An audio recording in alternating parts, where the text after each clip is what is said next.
Hi, I'm Ben Casnocha, an entrepreneur and author from Silicon Valley. There's something unique about an in-person presentation. An in-person presentation can inspire people in a way text simply can't. And so I love visiting audiences around the world and connecting with people in real life.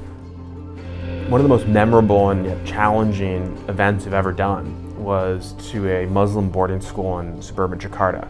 I stepped out of the limousine that they had sent to my hotel into this hot, muggy Indonesian weather and just saw a sea of students and teachers and local business people all dressed in kind of traditional garb and none of whom really spoke English, and yet who were all wearing these pins that had an American flag and my face on top of the flag.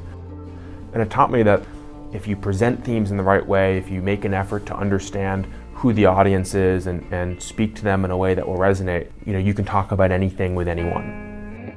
Right, if these people exhibit some of the same awesome entrepreneurial tendencies that my tech friends and I exhibit, shouldn't they be under this umbrella of entrepreneur too?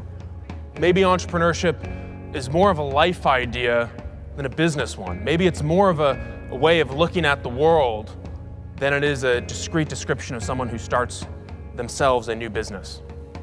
So, we've all heard speakers that are kind of all charisma, but no real content.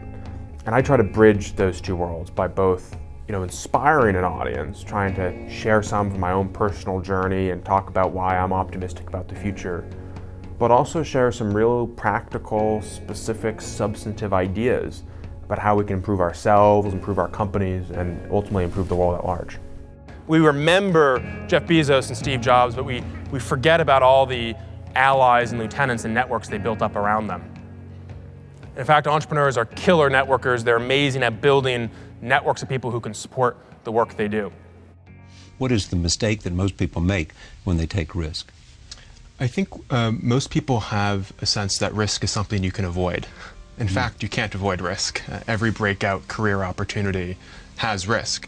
So the real question is, how do you manage risk? How do you take? Guarantee.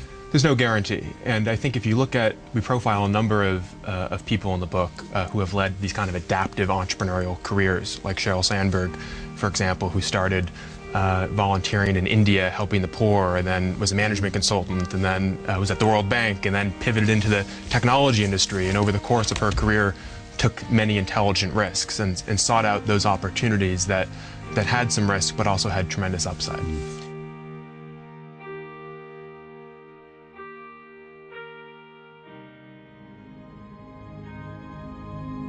Imagine you're trying to fill a critical position at your company. You're a hiring manager, and you've brought into your office an all-star candidate. He's super smart. He has tons of ideas for how to improve your company.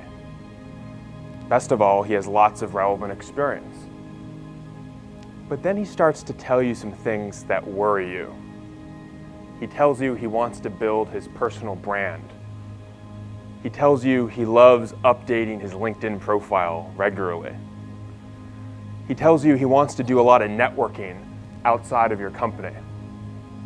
And most worrying of all, he tells you that he doesn't like to stay at any one job for more than a couple of years. He says he gets restless, he always wants to be learning, he always wants to be changing. How does this job candidate make you feel? A lot of employers are scared of these sorts of employees, right? Do I really want them having a LinkedIn profile? Won't that make them more findable by other companies? Or do I want them taking risks on the job? Isn't that a potential HR issue? Or do I want them going out and building their network on company time? The truth is, you want them doing those things. The best people do those things. If your company isn't filled with these kinds of entrepreneurial, adaptive people, your company will not be entrepreneurial and adaptive. Reed and I really believe that there's going to be a new pact, a new compact that defines the relationship between employer and employee. Because the old compact, this idea that an employee shows up to work totally untrained, totally unentrepreneurial, and pledges lifelong loyalty to your company in exchange for being trained and being told what to do and for utter job security. That relationship is disintegrated. And what's replaced it is a new compact that's based on alliance more than loyalty.